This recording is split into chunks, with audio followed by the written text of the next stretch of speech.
All right. Good evening, everybody. We are live. Rick, how are you doing tonight? Not bad. Just had dinner, feeling good. Great. So there were supposed to be three of us tonight. Johnny was going to be on with us, and I did get a message from him. He unfortunately has a family member with a medical emergency. He is at the hospital right now with them. So he won't be here tonight. So it's just gonna be the two of us again. So prayers out for Johnny and his family tonight. Two of us again. Okay. Let's say hi to some people in the chat here before we get started. We got Michael here. Tampa Bay. Yep. Lizzie, hello. Linda is here. Hit the thumbs up. Yes, please do so. Lions Carnivore podcast. Hello. If you're not familiar, he has a newer YouTube channel. I think for a few weeks now, 3 or 4 weeks. Yeah. So if you're not familiar, go check out his YouTube channel. Absolutely. Let's see. Donna Ray, Bacon Runner. Hello. Peter, Pretzel yes. Peter. That's right. Hello. Got to hang out with him last weekend or last Friday. Oh yeah, we definitely want to talk about how that went. Lance is here. Hello, Lance. Hey. Thomas, Target Primary. Of course. He had a live today. Yep. Sandy is here. Fellow Floridian. Let's see. I said Bacon Runner. Jiffy is here. Mm-hmm. One of my regulars. And Smoothie. Yep. Hello. All right. So as you're getting here, go ahead and say hi in the chat. If you have any questions for us, put it in the chat. Put a capital Q so it's easier to see. So want to get started here today. Rick, I know that you were going with Mitch to his meetup on Friday. So why don't you tell us a little bit about how that went? I did see a little bit from Mitch that he was live on Friday. I didn't get a chance to see much of it, but I saw he was live, so a lot of people probably saw some of it. But why don't you tell us a little bit about how that was? Well, obviously, I don't really go too many places because I don't have a lot of money to travel. But Mitch personally invited me. He said if I made it there, they would cover the dinner. So I thought, okay, why not? My friend invites me somewhere and I have the ability to go, I'm going to go. So what I decided to do, I wanted to find a way. Now, I could take the bus, the Metro Rail, the Tri-Rail up the East Coast, but it won't go to Melbourne.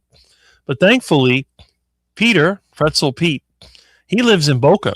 So he decided he was going to drive from Boca to Melbourne. He says, Rick, you can come along with me if you want to. I thought, great. Not only did I get to go to a great meetup with Mitch, and that'll be the second time that I met Mitch, because the first time I met Mitch in person was at Dr. Kiltz's meetup, who also was brave enough to invite me to the meetup. So again, another positive for Dr. Kiltz, who's what I consider the ultimate carnivore sort of motivator, influencer type. He likes to get with everybody. You know, he's not one of those that just has his little group. He wants everybody in there. But anyway, I got a chance to ride up with Peter. So what I did, I went ahead and said, okay. So now he wanted to get there like at 8, but I looked up and the closest train would be around 8:30. So he said, that's fine. So he said he'd be waiting at the train station. So I left here at 6 o'clock. I walked over there to the bus bench and I fed the duckies a little bit on the way. I made a little video of that and put that up. I got on the bus around 6:15 or whatever. By 6:30, I was at the Metro Rail station. Got on the Metro Rail station, went to the Tri-Rail station, and got on the Tri-Rail. It was probably about 7:30, somewhere around there. And then rode the Tri-Rail up to Boca, and then got off at the train station, and then was trying to see where Peter was. Well, it turned out that Peter went to the Brightline station instead of the Tri-Rail station. So there was a little delay, but he figured it out. He got there, and we got in the car and rode up there more than a couple hours from Boca to Melbourne. And we were able to meet at the Melbourne Mall. And of course, we actually beat Mitch there because Mitch was riding with, let me see, who was he riding with? Well, now I forgot. How could I forget this? Oh, well. Anyway, it'll come to me eventually. But one of our great carnivore viewers decided to, what was it? Oh, boy. Anyway, so I was there with Peter, and we had some others that came in. Dr. Nelson, he got there. So we were in front of the mall talking outside the Tarragacha Steakhouse. And then, of course, Mitch rides up with his friend. And Mitch normally would drive his car, but his friend was nice enough to drive him over there. And why can I not remember his name? He's always on my channel. So people are saying in the chat, Barry Simon. Yes. Yes. That is correct. Okay. See, all you have to do is give me a little hint and I'll remember. Barry Simon, he's the one that makes the little AI videos. He made the one with me in the Quack van, and he made some for Mitch the Rant Man, and he made another AI video which I showed on my live stream on Saturday. So anyway, Barry and him came there, and we eventually, when we got there, we went into the steakhouse and we kind of sat together. We had a long table set up. There were about 20 people there. And of course, Mitch was at the head of the table, and then he had me, and then I think Barry was on this side, and then across from me. See, I think Barry was across from me, or was the other side. Peter was over there, and then Dr. Nelson was right next to me. And then it was just down from there, all the great carnivores that attended the meetup. And my friend Chuck, Supertune, that you've seen, he was over there. And yeah, it was good. And they kept bringing out delicious meats. And again, this is only the second time I've eaten out this year, which is twice as much as I ate out last year, because I only ate out once last year when I went to Hack Your Health. I don't eat out, unless you count eating out of a dumpster, in which case I guess you could technically say it's eating out or eating outside. But yeah, we got a chance to enjoy delicious meats. They kept bringing us good stuff. They brought us some cheap stuff too, the chicken and the sausage and all that. I did eat 2 of the sausages. They were really good. And I skipped the chicken and pork. It was just beef. They had filet mignon. They had some ribeye. They had some top round, the sirloin cap, which they call picanha. And the ribs, all good, all delicious. Between the ribs and the filet mignon, the filet mignon's a little bit lean, but the ribeye, it was really, really, really delicious. And then that wasn't the best of it. That was the best part in terms of eating, but it wasn't the end of the meetup, because then after we finished at the restaurant, we had some pictures, which you can see have been posted. And obviously, I always am the oddball because I'm the tallest. But Peter was the second tallest. Peter is no short guy. He's big. I didn't realize how tall he was. But then Mitch invited us to go to his place. I thought, okay, we'll be driving down to the trailer park. Now, when I was thinking of a trailer, I was thinking about something, kind of like my house that's old and kind of run down, and maybe there's a hole in the floor and there's some cats running around or whatever. But no, Mitch's trailer is bigger than my house. He's got 1,900 square feet. I only have 1,500 square feet in this disaster. So yeah, he's got a good setup there. He's got some interesting memorabilia. He's got his drones, and he's got all kinds of, it's amazing, the stuff, the little helicopter. And yeah, he's got that large patio outside. I got a chance to see the room that he uses for his live streams, and he has an alternative room set up. He has his bedroom on the end, but it's one of those like fancy places where you have the bedroom and the bathtub, and the bathroom's in the corner. It's like a suite, it's like a master suite from the 1980s. And you had a skylight, but he covered that up. But yeah, it was nice. And then got a chance to get the little tour. And then he was there with Gary and Gary's wife, and see who else was there. I know Barry was there, but Barry and Chuck and I were off to the side. Everyone else was smoking cigars. Peter was smoking a cigar. So they were all over there having their cigars. And we were trying to avoid all the cigar smoke, but we're all hanging out and talking and having a good time. So, and then after that, Chuck had, well, I forgot to mention, we were at the steakhouse. Chuck gave me some meat and a computer, which I have here. It's pretty heavy.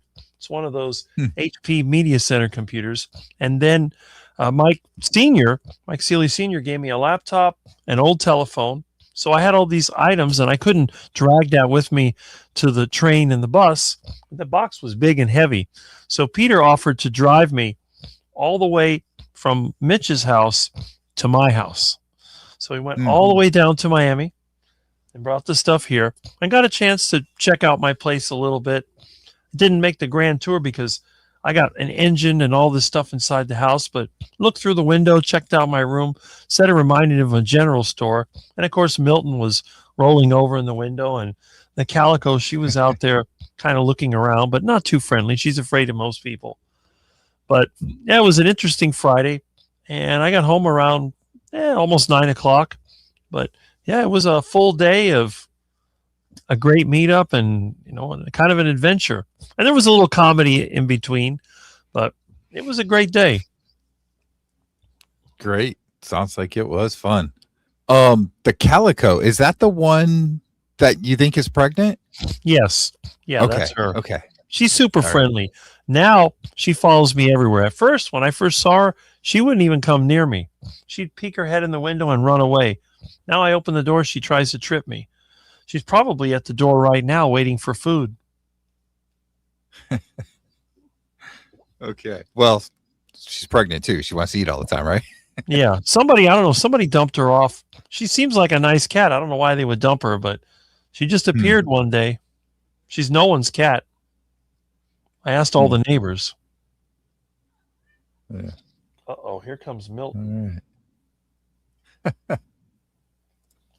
No Slow says that they can confirm your story checks out. So that's good. A lot of people said hi in the chat here. I'm probably going to miss some people, but let's see. Lewis is here.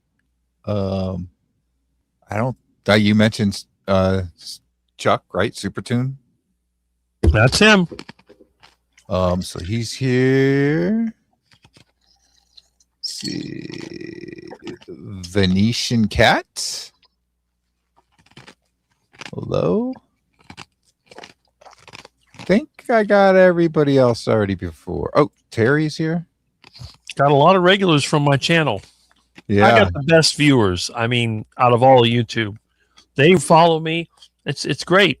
That's why I keep making these videos. It ain't for the money because I don't get any, but it's just I get to meet all these great people like you. Yep. So Peter says Mitch was driven up to the meetup by Barry, who came in from Boston. He came from Boston. I didn't know that. Wow. Yes. He flew in. Wow. So I mentioned Lions Carnivore podcast. It's a new YouTube channel. He's from Long Island. So there you go. All right.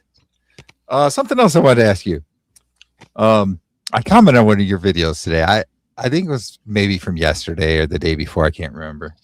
But anyway, that was interesting. You started talking about, and I don't even know if I can pronounce her name, but Dr. Sarah Zaldivar? Zaldivar, yeah. Right? Yes. Zaldivar. Okay. She's a very interesting one because she was very, very pro carnivore for quite a while. And then she came out and said that she had been having trouble for a long time, but didn't really tell anybody and that the carnivore wasn't working for her. So she added in some carbohydrates, and she's doing better now. Right. And now the thing that I have seen is she has been so anti-carnivore with the posts and the message that she's giving. I I kind of wonder, what are your thoughts on this? Because to me, it kind of gives that vibe of, how do you trust this person where before they were so pro carnivore, now they just seem to be so anti carnivore? Like, how can you just switch so easily like that? People still trust you. Well, there's Paul Saladino. He's one of the ones that is a innovator of this. You start off carnivore and then you just switch. And I'll give you another one. When my very first interview was remember with Joey Schwartz. He was pro carnivore and then he switched like that. I think what it is, as the carnivore diet has sort of become forgotten, for a while it was on the uptrend. 2021 and 2022 is when the carnivore diet really started coming up in YouTube, and YouTube was promoting it at the time. But now I think it's become sort of like, we don't want to do this anymore. This is something that's just not getting much interest. So I think what a lot of people are doing, they're looking for another way to get attention. So if they can, for example, maybe the carnivore diet didn't work for them. I have a friend I mentioned many times. He grew up vegetarian, vegan, and he basically tried the carnivore diet for 6 months, didn't work for him, felt terrible, added in some fruits and vegetables, and he's fine. So, but the thing is, for him, he never was able to get in the carnivore diet. So he was never promoting the carnivore diet. Versus someone like her that was promoting the carnivore diet as being very good and then switching like that. And I see more and more people tend to do that. There's a couple of other people out there that were doing that. I can't remember their names right now. But I mean, even some of these promoters, I forget what the one guy's name that was pushing the keto or carnivore diet, and he was into fitness. And then he started to, and then you have like the Zane Griggs. You saw what happened with him, where he was sort of going for the keto carnivore approach. And then now he's like, no, it doesn't work for him. And that was that movie Animal, that he was in the movie, and people assumed that he was promoting the carnivore diet. And I think he had a reaction. No, I'm not promoting the carnivore diet. And when I was at Hack Your Health, I saw him eating fruits with his breakfast. So I know he's not carnivore diet. I mean, when I was eating it, I was eating bacon and eggs and sausage, and I didn't even look at the fruit. It's not like I haven't eaten a fruit before. I mean, in the summertime, I'll eat fruit. When my orange tree has oranges, I'll eat some of them. I may eat a banana or two. I may even eat some loquats or something, but that's just because it's there and it saves money on meat. But when I have adequate meat, I don't eat fruit. I can go for months without even eating a single piece of plant material. But I don't know.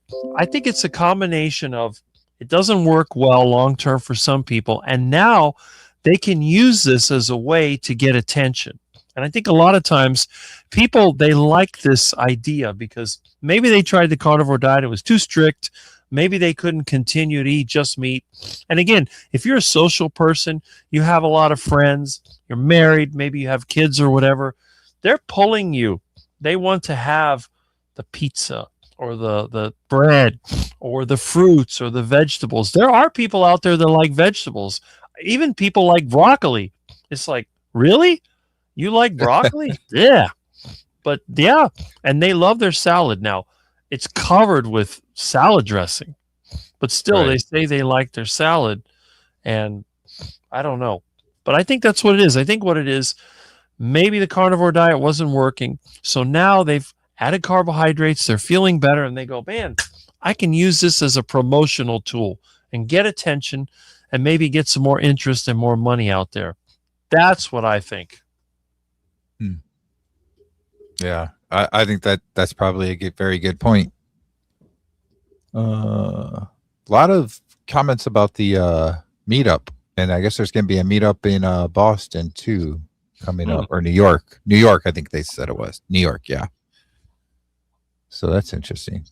I'm going to have to go to a meetup at some point. I still haven't been to one.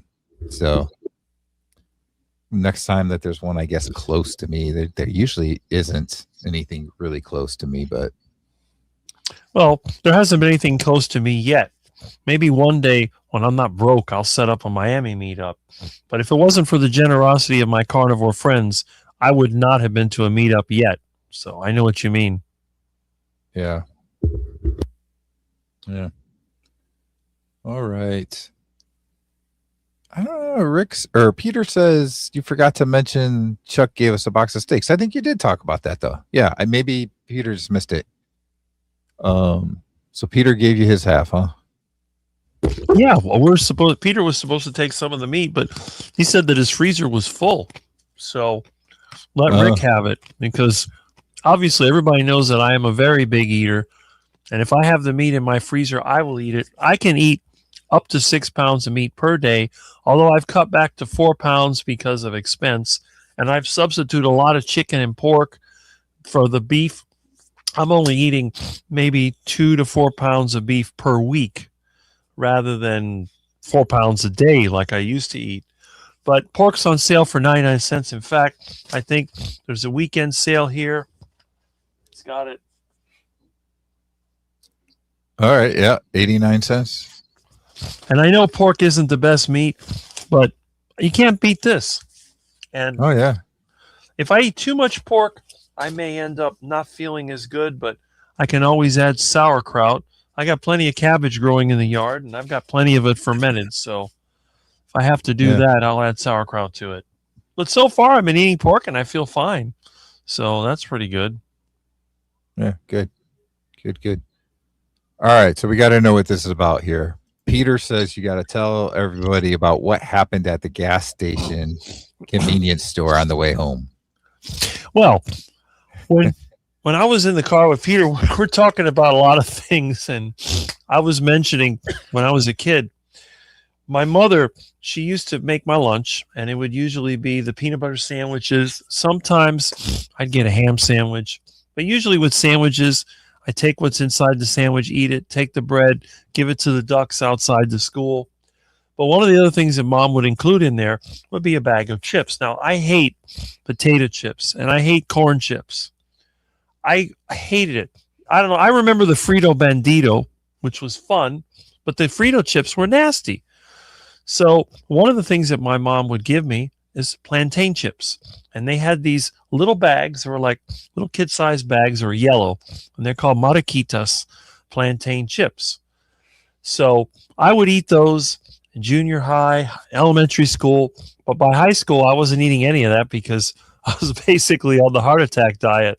And I always thought that the chips were kind of healthy, so I didn't eat them. And the other thing is, around that time, sometime in junior high, they changed the way they cooked the chips. So by the time I was finishing junior high, they had a different taste, and I didn't like them anymore.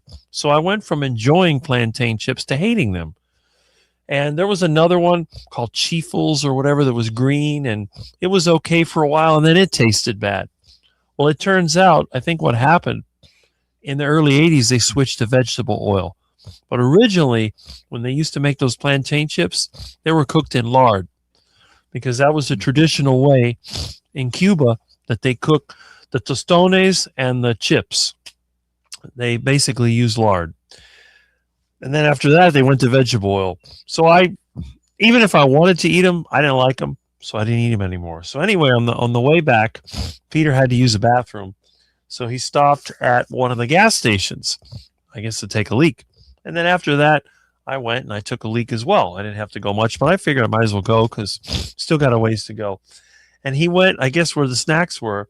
He got a hold of a bag of pretzels and a bag of plantain chips and said, "Look, I got this for snacks." I looked at him like, "What?" And then he mentioned, it's the second ingredient is vegetable oil. Like, oh, that's nice. Because, Pete had he said he had 3 of those little mini pretzels, and it made him sick for more than a day. So I thought it was kind of interesting.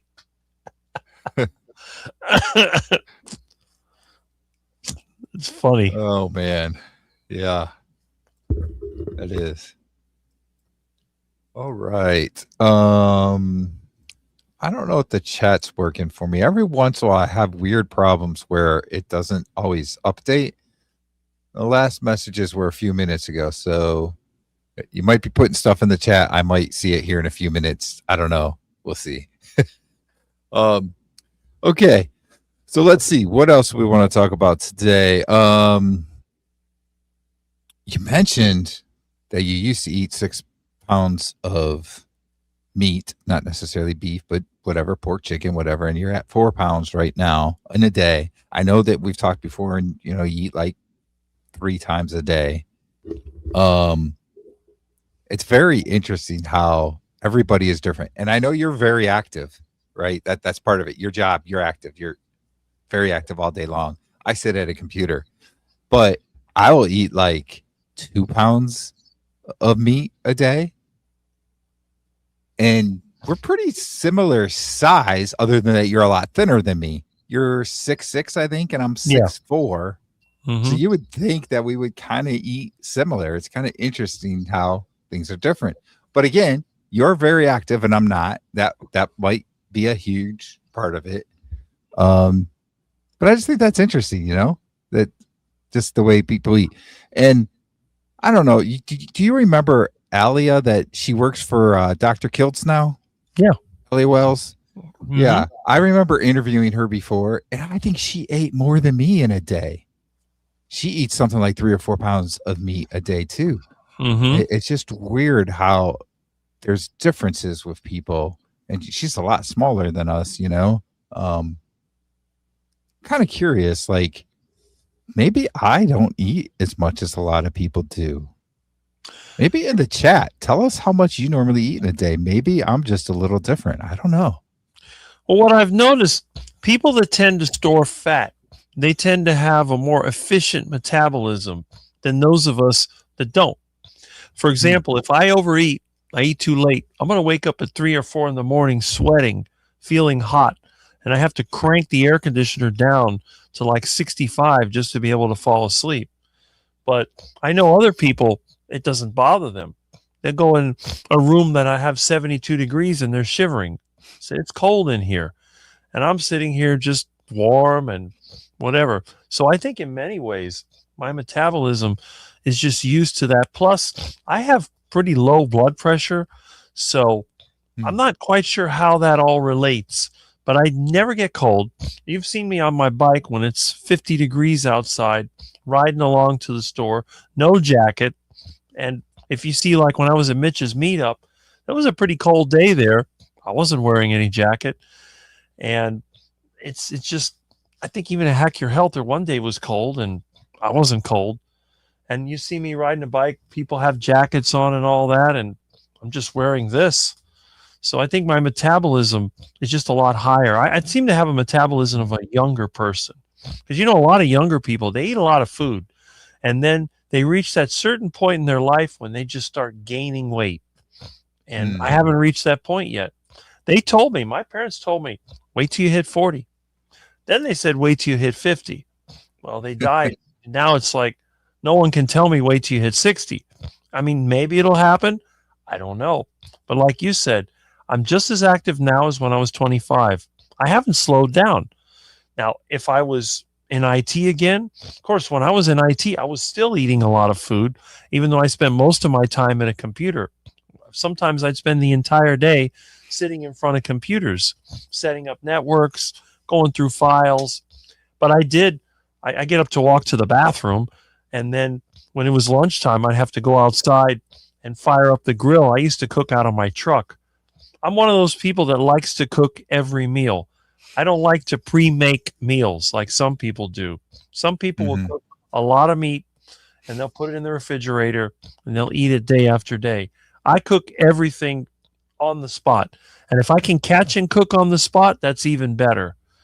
There were a few times when I was at the office park, I grabbed a duck from the lake and I had it stripped and ready to cook right there in my truck. So the only thing is that one of my employees like, why are there so many feathers around your truck? Did you eat another duck? Well, because, I got the boiling water in there and I'm dipping the duck in the back of the truck. I'm sure that people go through the parking lot thinking, what is this? And it was a rusted out, beat up 1969 Dodge truck. This thing, and then I turned it into a wood-powered truck. So it had the gasifier and it had the pipes coming out of it. It looked like something from a Mad Max movie, literally. It was originally blue. It was rusty. It had like primer on it. The thing, I wish I still had the videos that YouTube took down, because when you saw this thing, it was funny. And then you had to start it with a vacuum cleaner blower to get the air going through the system, and you're trying to light the smoke to see when it's going to run. You're cranking it, and it starts up. And then the best thing is, because of the gasifier, it was a great place to roast meat. So you could actually had a compartment. If you wanted to make a roast, you didn't have to put on the engine. You put it in the gasifier, and it would slow roast. So you leave the fire partially burning, and when you're inside working or whatever, it's roasting. So you could have 4 or 5 hours, and you could roast real slowly, and you get a nice little brisket, or you get maybe some top round or something like that. Very delicious. And it's also good for reheating heart attack chicken. Plus, you could make heart attack chicken right on the spot, because I had a little gas burner you could plug into the gasifier. You could fry your heart attack chicken right there. So at the Colgard Center Office Park, it was like a barbecue all the time at lunchtime. And I had people over there, where's the barbecue? Where's the barbecue? No, I'm just cooking my lunch, because they could smell the fried chicken or the beef that's cooking, the burgers. I ate a few heart attack burgers over there by the office. I'd usually eat outside, but sometimes I'd bring it in just to show everybody. They had the real estate office next door. This one lady, I think she had the hots for me. She kept always trying to be nice. So I brought in a heart attack burger and ate it to show what a caveman I am, and then keep her away. And it kind of worked. I think after a while, she didn't bother me anymore. Oh, that's good. So there's been a lot of people commenting about what they're eating. Let me see if I can find some of them here. Pull it up here. I know I saw stuff somewhere in here. Gotta find it now. Okay. Well, Chuck says he can eat a lot. So Sandy is OMAD about 1 pound a day. Wow. That wouldn't work for me. Yeah. I definitely would still be hungry with a pound. I will say that.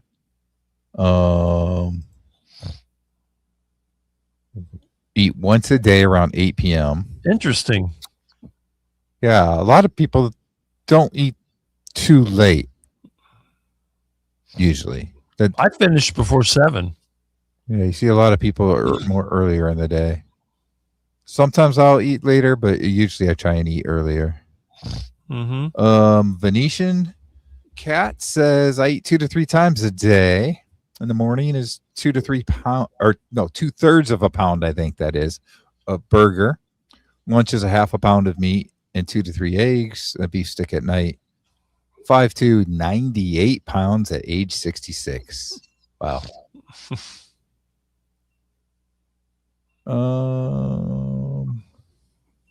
Chuck is OMAD 4 days a week.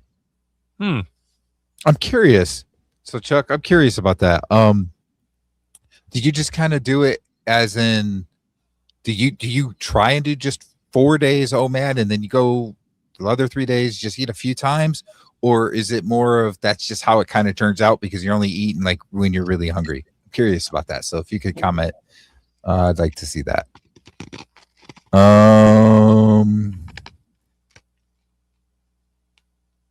It's just 3 eggs with this pound of meat. Okay. Oh, Terry's still got leftover corned beef. I do too. My wife is actually half Irish, part Irish. Oh. Maybe not half, but part.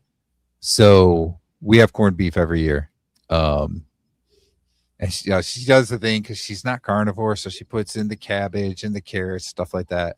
But then she gave me my plate of meat. So I got the corned beef, nice slices of corned beef. So I have my corned beef, but there are leftovers. So I'm going to have some probably tomorrow. I don't even know what a leftover is. I'm usually like you, though, where I don't eat or I don't cook a bunch and then have leftovers. Normally, I cook just what I need to eat at that time. Mm-hmm. And yeah. It's worked good for me because I've been working from home a lot. I'm going to be pretty soon going back into the office more, and I'll probably just wait until I get home to eat, I think, and I'll just skip eating during the day. But I'll take a break, noon, 1 o'clock or whatever, and cook my food and eat then. So I'll have to wait until the evening, maybe if I'm going to eat, I guess, then we'll have to figure it out. Because I just don't want to really cook it and then have to bring it in and warm it up. There's not from the office. There's not going to be any good opportunity for me to cook, and I don't want to buy fast food. I just really don't. I mean, you can get burger patties or something like that, but I don't want to do that. So I think I'm going to try and just skip eating during the day. I generally don't trust food that I didn't cook myself. Yeah. I mean, most of the stuff that you get at a restaurant, you just don't know what's in it. I'd rather eat meat out of the dumpster than eat from most restaurants. Really? Because the thing is, when I pull the raw meat out of the dumpster, I can smell if it's good or bad. And I've never got food poisoning. Good. I don't know if you saw the video from Kerry Mann where he was talking about Texas Roadhouse. But he had asked them before about their steaks, and they said, yeah, they're cooked in butter or whatever. Well, turned to find out they're actually cooked in a blend, some sort of seasoning blend that had some seed oil and sugar, I think, in it or something like that. Canola, dextrose. I think he even used the margarine word or something like that. So that's the thing. Like, if you're not making it yourself, not cooking it yourself, you don't know how it's cooked, what's in it. That's why I'd rather just cook my own. Bella can eat a lot. I haven't followed her in a while, probably a year or more. But I think she was eating a lot. When I was on Thomas's live, I mentioned it's like she just doesn't really associate with the carnivore community. There's a few of these people like Dr. Barry and Bella, and some of these people that are like, they have their own ecosystem. They're not participating like we are. And I tend to forget about them. If you don't participate in the carnivore community, you become irrelevant, in my opinion. Yeah, that's a good point.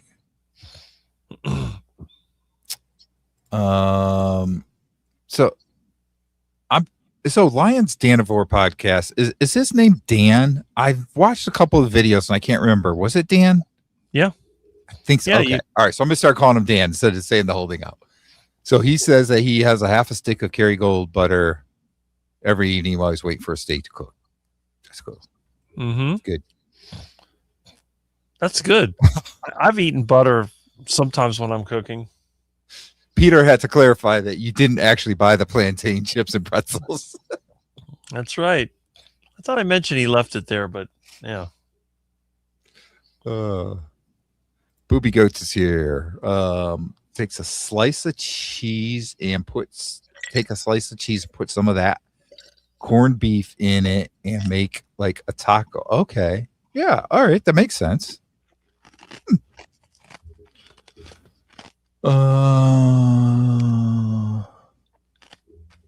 Jonathan's here. Hello. Always good to have Jonathan here.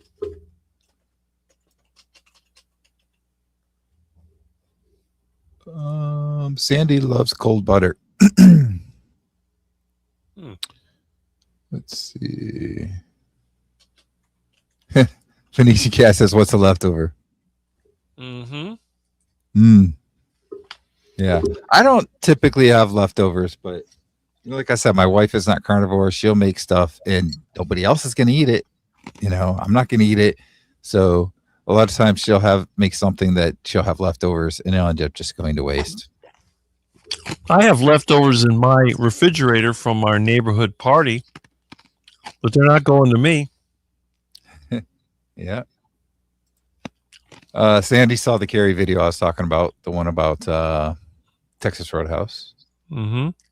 I joke. I don't go to Texas Roadhouse. I go Florida Roadkill.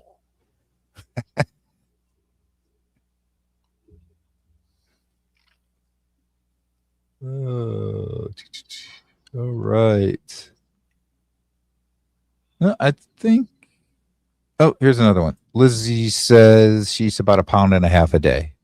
Okay. I think caught up on all the comments there about how much everybody eats. So it really is kind of varied.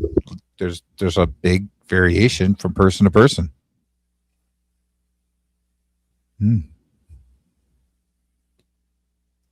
Yeah. Roadkill can be quite delicious. That's right. I mean, it's still meat, right? That's right. And it's the one meat that vegans will not criticize you for, because I was with the vegan friend and somebody ran over a duck. So I grabbed the duck and I had it in the bag. It's because she was in my truck. We were going to get her car. So I'm driving down the road and I see a dead duck. And I stopped and I looked and picked it up. There was no flies around. It didn't smell bad. Okay. Get the head run over. I put it in a bag and I put it in my truck and then took her to the dealer to get her car. I went right back home and I put that thing in the refrigerator. And then when I had a chance, I put the boiling water on. I had the water boiling and I got the feathers off of it and I gutted it out. I flushed it out with a hose, pulled the intestines out. It was in my refrigerator marinating for the next day. So she says, "What'd you do with it?" I said, "I ate it." "Oh, well, that's good." She's like, usually vegans don't like eating meat, but evidently when it's already run over, it's like, well, got to do something with it. I wasn't going to put it in the garbage can. It was a big one too. He was fat, so he was delicious. Yeah. They always say that it's inhumane to be killing animals to eat meat, but in this case, you didn't kill it. It was already dead. That's right. And she's like, are you okay? You feel good? She asked me a couple days later. I said, "Oh, it was delicious." "And you don't get sick from that?" "No, I don't get sick from that. If I get it early enough, I get it before the vultures do." Yeah. We've got a question here. Let's see. Very controversial question. Okay. What is the thought on carnivore ice cream? I feel it may trigger some that have come a long way from food addiction. It may spark a relapse. What's your thoughts on that, Rick? I agree with that. That's a very good point because, there's people that I know that have food addiction. I'll give you an example. Our friend Mitch. Can you imagine if you had some ice cream, carnivore ice cream, and you gave it to Mitch? He would eat some of the ice cream. Next thing you know, he's looking for the blueberries. Next thing you know, he's putting blueberries in the carnivore ice cream, and then he's eating all of it. Next thing you know, he'll be going to the store to buy the real ice cream. So it's a bad idea.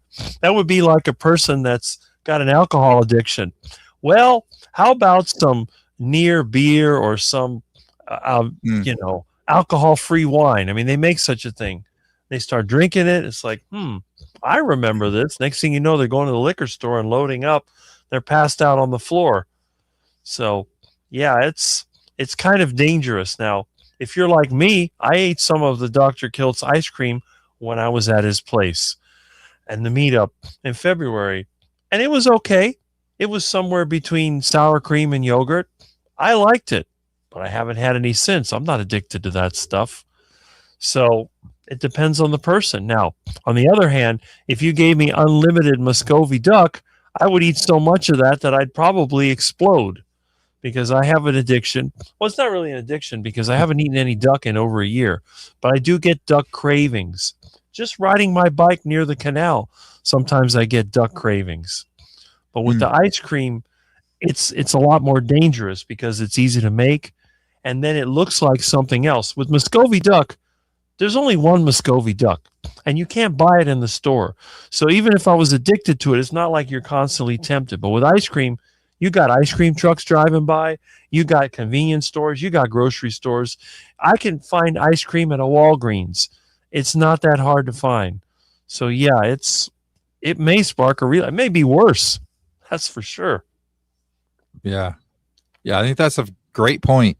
I will say I tried Dr. Kiltz's recipe for ice cream, carnivore ice cream, and I had it once. It was okay. I didn't think it was anything great necessarily to me that I needed to eat. Um, I enjoy eating a steak or ground beef better than I did that. So for me personally, Mhm. I was like, I don't see a need for it. And I definitely completely agree with how it can trigger somebody. All right. Got another question here for you. What do you marinate your duck in?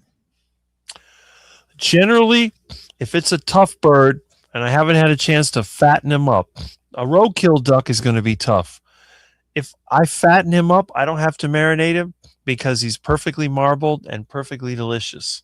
So I'll feed him tropical fruits. I'll feed him bugs. I'll break out the roach farm, and he'll fatten up. I'll add at least 3 or 4 pounds to Mr. Duck. But if I'm getting one of those that's it's dead on the side of the road, I'm going to use. You could use vinegar, but the flavor's not as good. My favorite marinade for duck, you need something to break down some of that nasty toughness. You get sour oranges or lemons from the yard.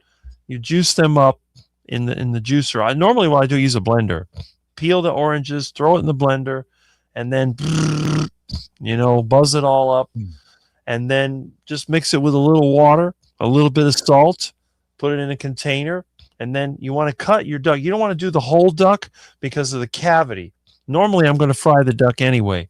So I'll cut the duck in pieces, and then especially the breast meat because that's the toughest. And then the wings are usually more tender. The legs, it depends on the duck. And just put all the pieces in there, stick it in the refrigerator, and let it sit there for a day or 2 or 3, whatever it takes, and give it a chance.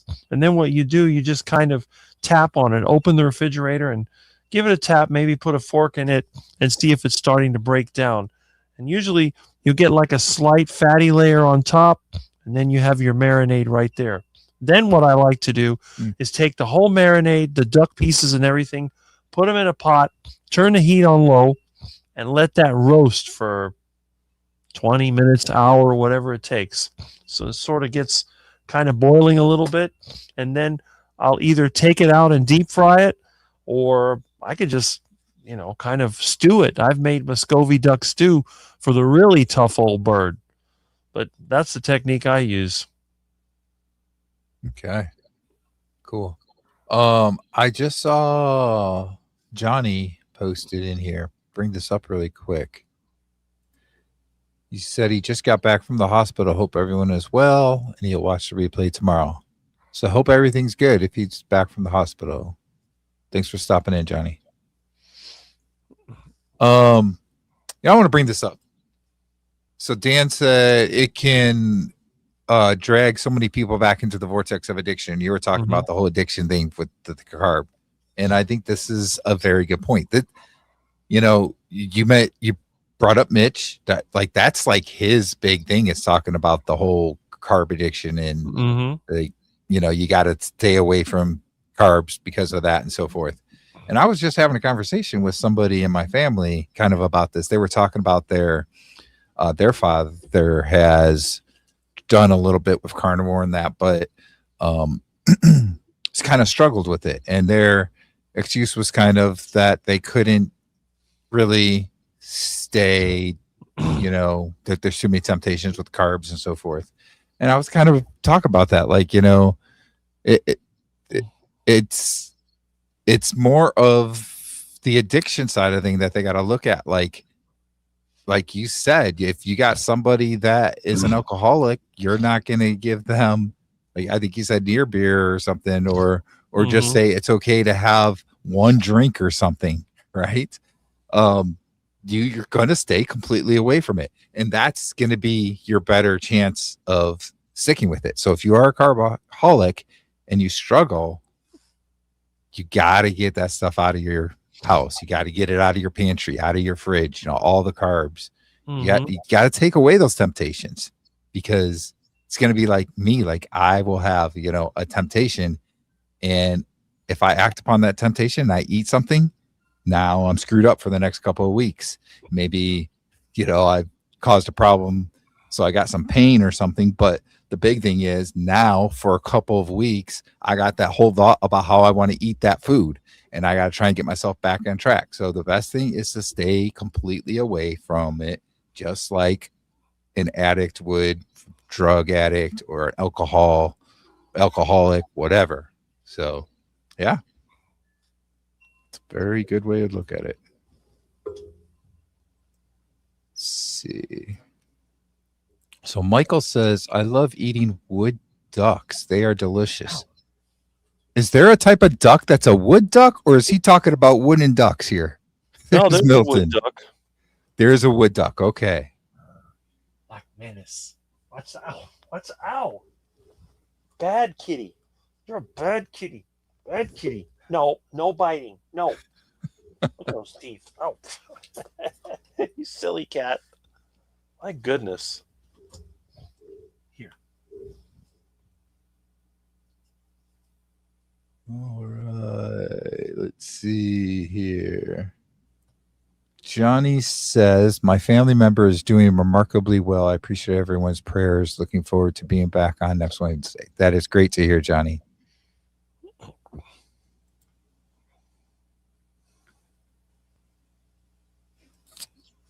It's like walking on thin ice when allowing those temptations back into life. Yep. Definitely is.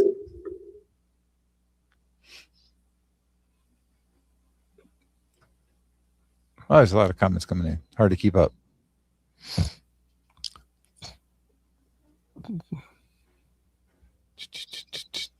Oh, Bill is here. He said, stopped in to say hello. Good to see you, Bill.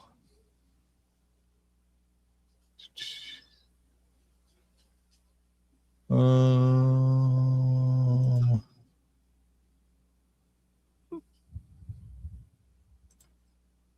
wow. So Dan says he went to Disney last year. He packed 20 cans of sardines, fasted, and felt amazing. I'm headed to France and Italy in the summer, choosing restaurants wisely. I would bet it's not going to be as bad eating out in France and Italy as the United States, because I've heard that, first of all, there are certain ingredients that are allowed in the U.S. that are banned in Europe. And I also have heard that their portion sizes are different there. So you're probably not going to get as much carbohydrate in the restaurants there. But then again, there might not be as much meat either. So I don't know. That'd be interesting to kind of hear how that trip goes.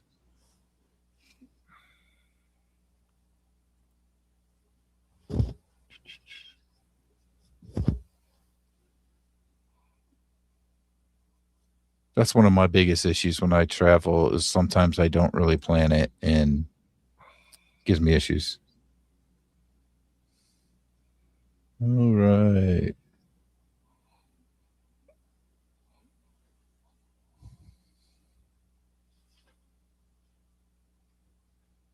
So Bill had 1 piece of smoked cherrywood bacon and 5 cups of bacon flavored butter. Buttered coffee. Okay. So bacon and buttered flavored coffee, I think is how you say it. Interesting. Paul dropped in and said hi real quick and bye.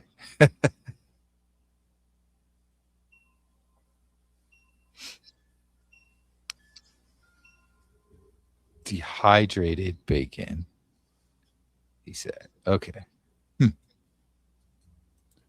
All right. Let's see. What else do we want to talk about tonight? Kind of threw me off because I was expecting there was going to be 3 of us. And I didn't really plan. We didn't have a topic again. I'm horrible with that. I've been absolutely horrible. Johnny's been really good at getting our topics for us lately, and I have been horrible with that.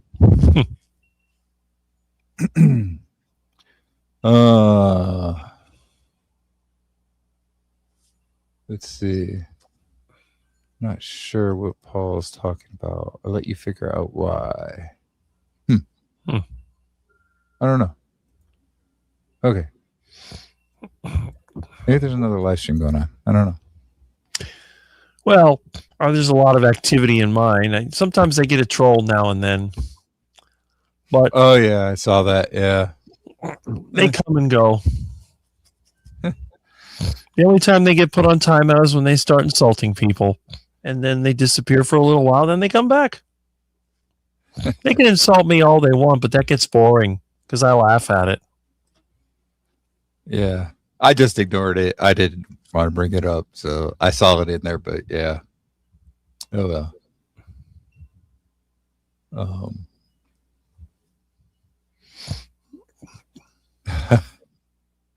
Peter says you should block them. It's entertaining. Let's put it that way. You know, But who's to say that they don't end up on timeout from time to time? I mean, their thinking is to mess with you, but you know what? They're actually helping your channel out. That's right. They're commenting, and it's helping the channel. So you know, That's it. they're kind of duping themselves. Yeah. I mean, I do put people on timeout when they start insulting others, and I've done it many times, but I'm not going to ban anyone from my channel because, like you said, it just increases interest. So, you know, Yeah, that's all right. yeah. It does. That's funny. Yeah, there's been a lot of criticism about Larry and Cassie, but I don't think that that's what anybody should be doing. Whether or not they lose weight, it's not the important thing. Everyone, you can choose whether you want to try to lose weight. Maybe you want to be healthy. Maybe you want to eat duck food now and then. What's wrong with that? I tell people do whatever you want. I'm not going to criticize them. You think I'm going to go there and tell somebody, well, you're not losing weight. Like, what do I, who cares? Look, I could criticize everyone that's overweight because I've never been overweight. But what good does that do? I don't understand what it is to be overweight. I'm sure that people suffer enough as it is. So they can do whatever they want. I just do what I like to do. I'm doing it because it's fun. I'm not doing it because I'm trying to maximize my physique. I'm not a bodybuilder. I'm a skinny. I look like a vegan. I could pass for a 30-year-old vegan. That's how skinny I am.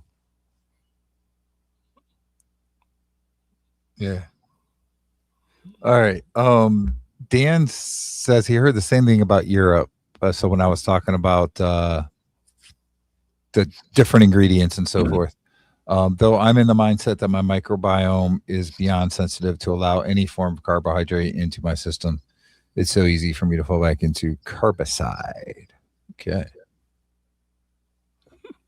Here's an interesting post I thought too. This comment. Found potato chips for my grandsons today that were just potato, salt, and tallow. Perhaps public opinion is starting to change on fat. You know, there really is a big change I'm seeing with not cooking in vegetable oils anymore and going back to tallow. You're seeing that at a lot of restaurants and that. I think they've been getting a lot of heat that, you know, vegetable oil just as bad for you. All those different seed oils. And I've seen a lot of that. Have you noticed that too? Well, I don't really pay attention to restaurants because the only time I look at a restaurant is when I hit the back to check out the dumpster, see if I can find duck food. But no, I haven't really checked. Although people have told me that there's a couple of places that use beef tallow. I think they're saying that one of the wing places uses beef tallow, and then supposedly one of the burger joints uses tallow for their fries. I know that Heart Attack Grill in Las Vegas has always used lard for their fries, but I guess now with the new food guidelines, and you got to remember that businesses are always looking for a great marketing opportunity. When they came up with the whole vegetable oil and margarine is heart healthy, they jump right on that. Next thing you know, they're putting heart symbols on there, and it can help with lower your cholesterol. They were putting on oatmeal. So all these businesses, they're basically looking to make money. So if it's a trend and people are thinking that beef tallow is healthier, they can fry their duck food in beef tallow instead of vegetable oil as a marketing tool. And that's probably what it is. Yeah, that's a good point. It probably is. All right. Bride's Biscuit is here. Hello. Good to see you.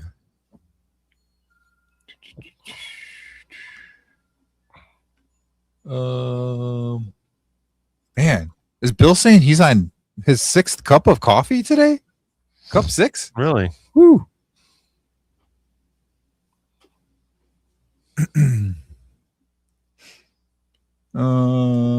I would love if Rick got on a rant.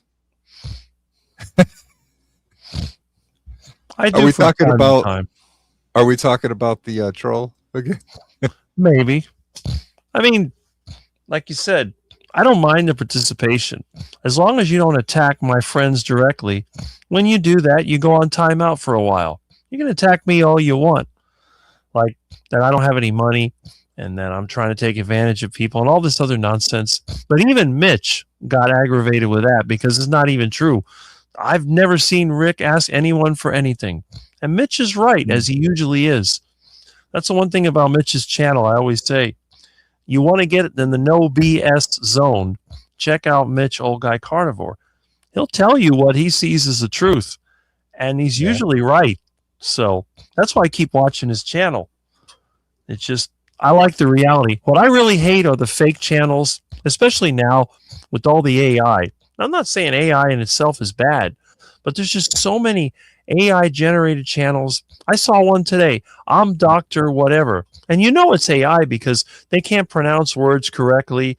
They seem to be robotic movements. And it's just, I don't understand it. I'll watch it for a minute or two and then switch to something else. It's crazy. Yeah. I don't know if this is a serious question. I don't know if you want to answer or not, but somebody's asking how much you weigh. I've mentioned it many times. I weigh anywhere between 195 and 205, and I have for most of my life since I was 25. A 6'6". 6'6". So I'm very skinny. Yeah. Michael bought a 7-pound bucket of beef tallow today. Nice.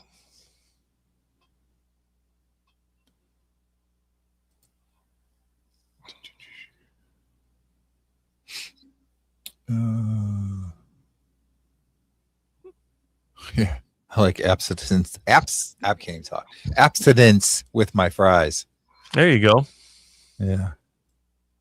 I do not eat fries either.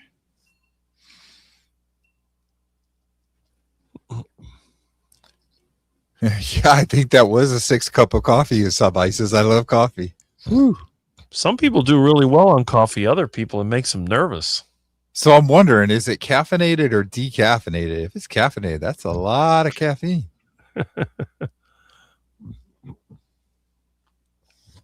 Nice. Golden Girl found some lard in her supermarket yesterday. It's better than hitting the dumpster and rendering it.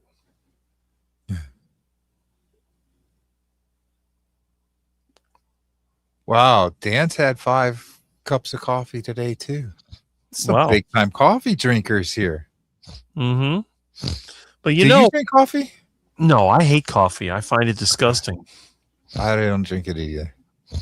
But I'm wondering if the coffee drinkers, maybe I know there's carbohydrates in coffee. Maybe that helps offset some people's carbohydrate addiction, because a lot of these newer carnivores, they seem to drink coffee now. The long-term carnivores don't really drink coffee. I don't see Dr. Chafee drinking coffee, and I don't think Dr. Baker drinks coffee. And Dr. Kiltz, he alternates between coffee and no coffee. But I think some of the newer carnivores, they use coffee as a way of keeping things under control. And I mean, Mitch drinks coffee all the time. That's kind of the theme of his show, Morning Coffee with Mitch. Yeah.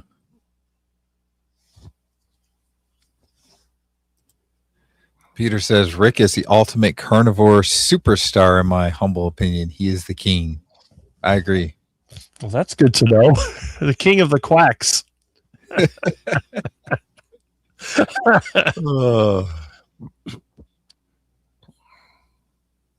What is Death Wish coffee? My kids love Death Wish coffee. Oh, no. Ew. Sounds crazy to me. I don't know. Oh, here's a good one.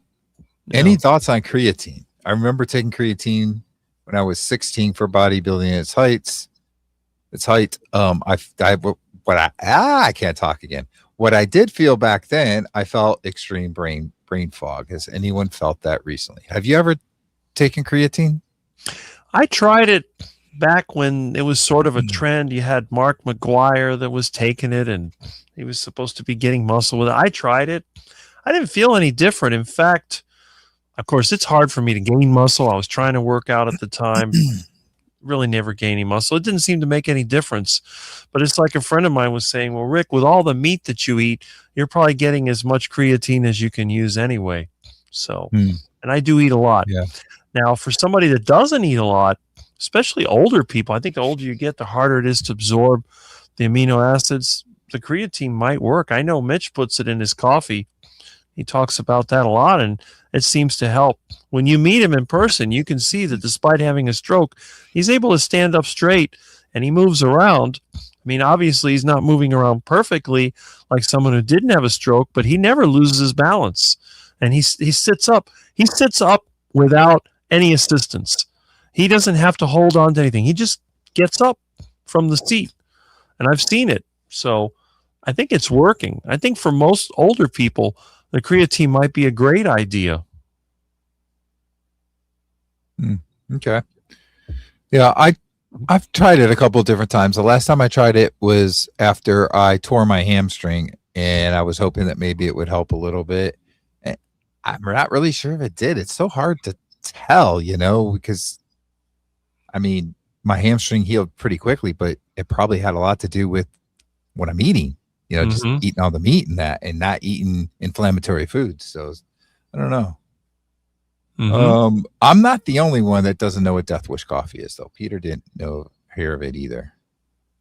And Lance knows what it is because he says Death Wish and Black Rifle coffees do not play nice with me. So maybe Death Wish is like a Starbucks or something, like a store. I don't know. Maybe some sort of brand. I don't know. Must be. I know the Black Rifle coffee's a brand. I've seen people advertise that.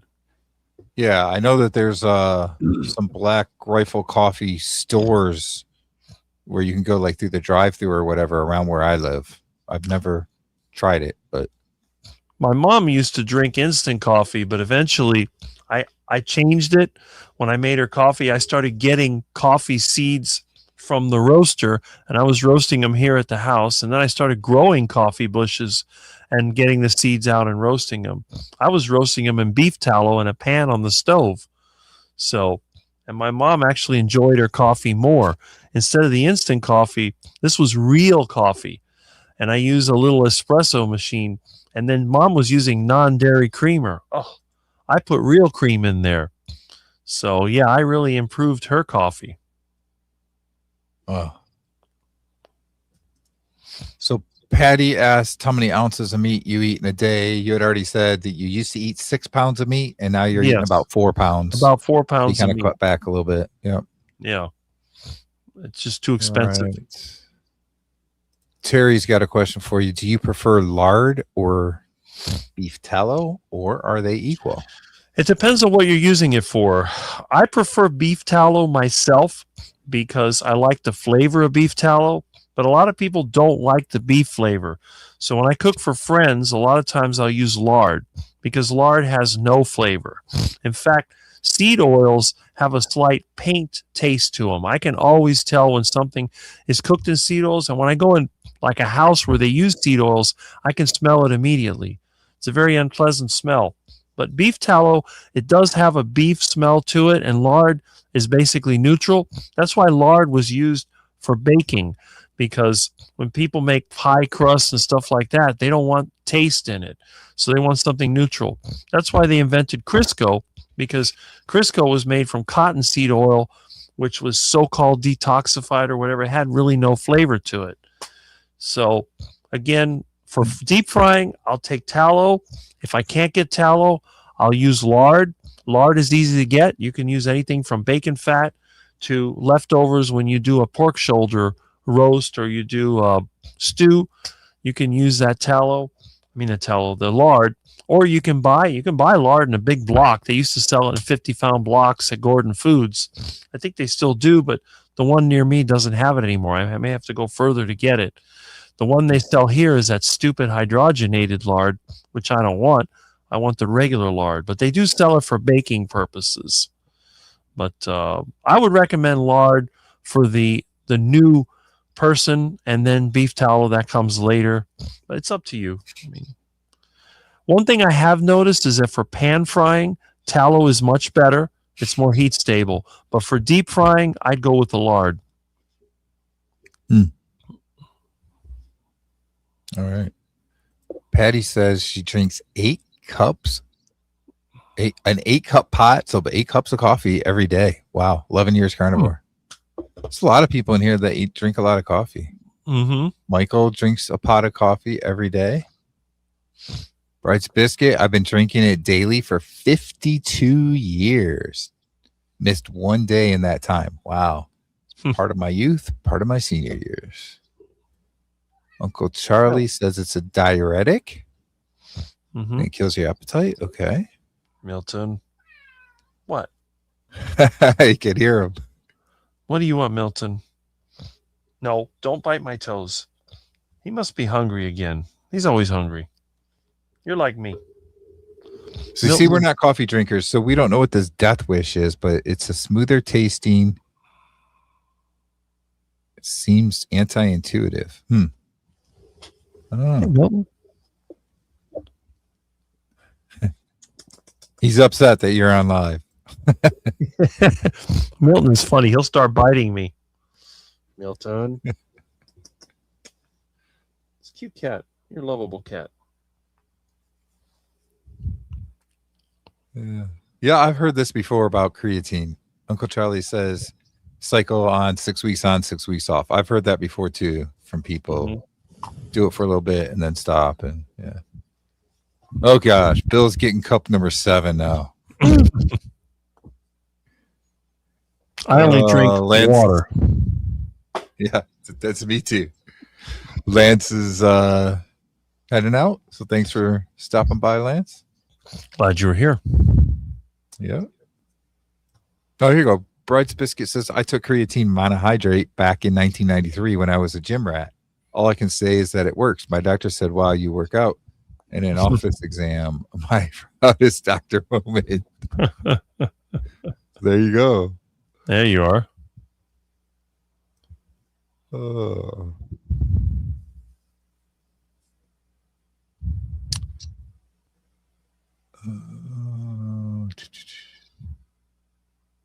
Michael's been using creatine daily for 30 years. Wow. Mm-hmm. Patty used creatine every day too.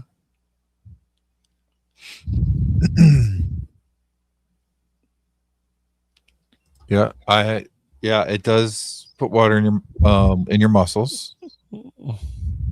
That is true. Peter just said you look like a vegan, but a healthy one. Healthy as healthy. That's right. I tell everybody I look like a 30-year-old vegan. Coach Angela is here. Hello. Dan says creatine for bodybuilding definitely worked, but it is very pseudo gains. It fills your muscles with so much water. When I got off of it 3 weeks later, I couldn't lift the same. Yeah. Interesting. Okay, here's the Death Wish coffee. It is just a brand. It's a high end. Never seen any marketing for it. I don't think I've seen any commercials for it either. There's nothing on the packaging to tell you it's high octane. What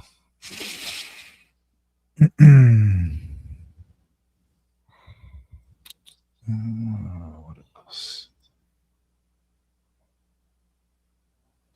Peter's Death Wish coffee is loaded with butter, bitter bacon grease, and heavy cream.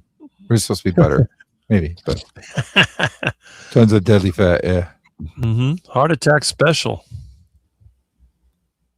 Yeah.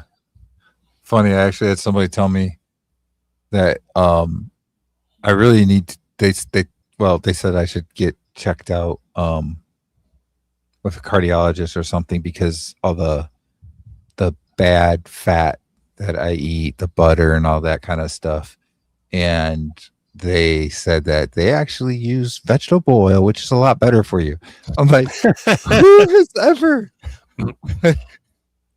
I mean, I don't know what to say to that. Like, if they would have said like avocado oil, maybe, or olive oil, maybe they would have had something there. But when they said vegetable oil, like, what? Mm-hmm. That's an interesting one. Little do they know, I've my cardiologist has tried all kinds of stuff to find a problem with me, and they can't anymore. So I used to before Carnivore, right? I had AFib, See? and they basically told me that diet couldn't change it, and you can't get rid of AFib. And now they don't understand why I don't have it anymore. And I've had 2 weeks at a time with a heart monitor on, then 30 days, and all these different tests they put me through, and still can't find anything wrong with me. But that diet can't be good for you. But that's what they say. Isn't AFib caused by nerve issues?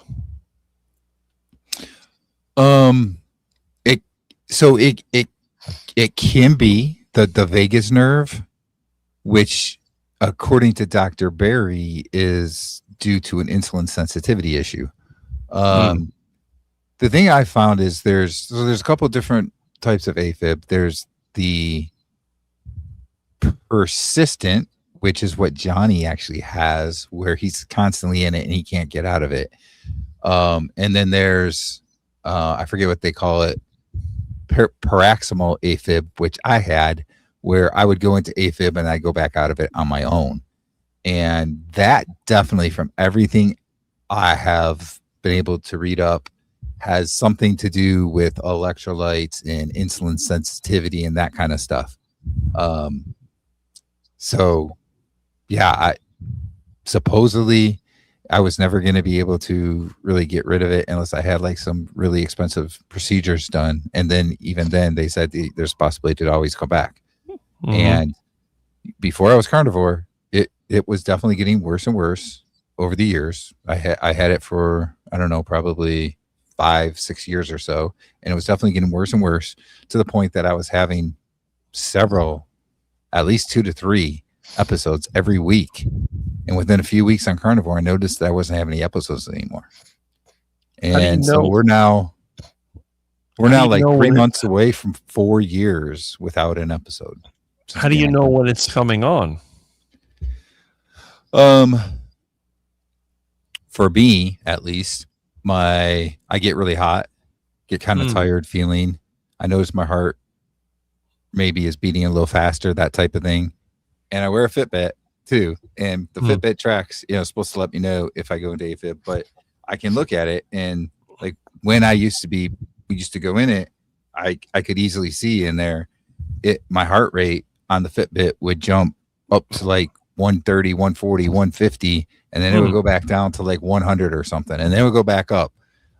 Now my heart rate is pretty consistently somewhere between like 60 and 80, and I'm walking around and doing stuff. It might get up to like 100 or so, but it doesn't do that like jumping up and down thing, that's kind of a symptom of the AFib. So, but yeah, that's that's the thing. That's like Carrie Mann. He's had different heart things, and since he's been pretty strict Carnivore, everything's improved for him. He had a bit of an enlarged heart. It's smaller now, back to normal size and everything. And these cardiologists, they don't get it. They don't understand. Like, you tell them, well, what have you done that's different? Just I don't eat carbohydrates anymore. And they're like, that can't be it. This got to be something else. Why can't that be it? Well, they get trained a certain way, and they don't want to think for themselves. Yeah. Well, I'm falling behind on comments, but I know there's a question in here. I might have to just kind of look for questions. Let's see. Thoughts on sardine fasting? I just started today. I had 2 tins for breakfast, 2 for lunch, and 2 for dinner. Is that too much? I have no idea, because I've never done a sardine fast. I mean, I always thought fasting meant not eating. I don't know. That's interesting. Yeah, I mean, it should, right? But there's these trends that come out there, like sardine fasts is one. I've heard of an egg fast, And in those cases, instead of not eating, you're just eating those things. So like a sardine fast would be, I'm only eating sardines. An egg fast, you'd only be eating eggs. What's her name? Kelly Hogan will talk about fat fasting, where all she does is eat fat. So they're different trends, I guess, that people do. Some people say they work. I've never tried any of them really. I don't know. I'm surprised they just I do don't a call fast. it. It's a real fast. They should just call it the sardine diet. Yeah, I don't know.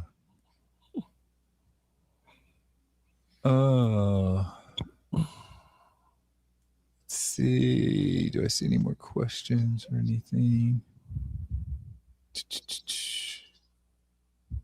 Milton gets angry. Is Milton angry right now? He left the room. I don't know. Sometimes he just likes to get my attention. I gave him a piece of meat. He should be fine.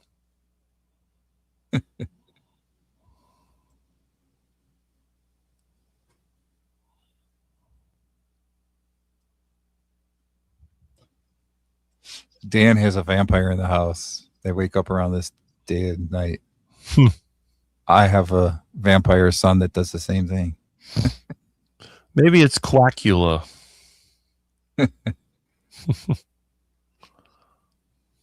Oh, Bride's Biscuit says that Mitch uses creatine. Mm-hmm. I think you said that. Did you say that? Yeah. I think you did. Yeah.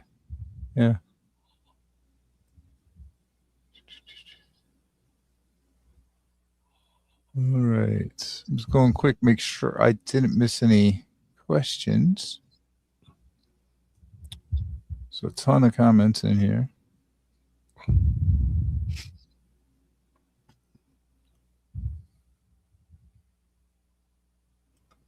Oh, Spanky's here. Popping in to say hi. Hope everyone's well. Cheers. Mm-hmm.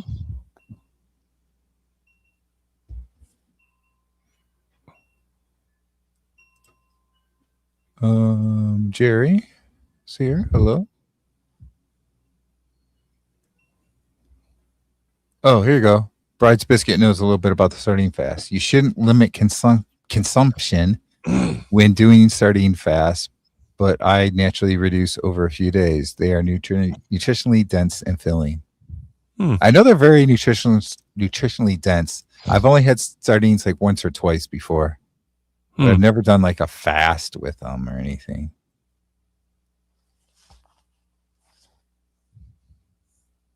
Oh, so the vampire thing was somebody commented that they drink blood and then deleted the comment. So I was so far behind, I didn't see it. It's fine. But my son is like a vampire. He's like up all night and sleeps all day. It's funny.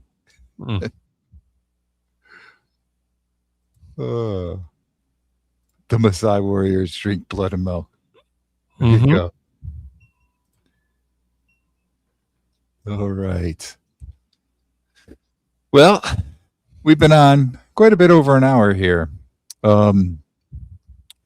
Respect everybody's time. I think we should probably wrap it up a little bit here. I want to thank you again, Rick, for being on 2 weeks in a row. It's been great conversation. Anything you wanted to say or add or anything before we drop tonight? Well, I mean, like I said, it's just a regular week. We got some cooler weather, so hopefully I'll get a couple of days of not sweating. My air conditioner is turned off. That's why it's quiet in the background. That's a rarity around here. But other than that, it's just trying to keep up with whatever work comes in. I don't have any more work scheduled for the week, so maybe tomorrow I'll start working on my truck again. And I don't know. I don't know if I might have another interview this week. I'm not sure yet, but always Saturday morning at 8 with Rick, if you want to check me out. And I go through the comments, and it can last for hours.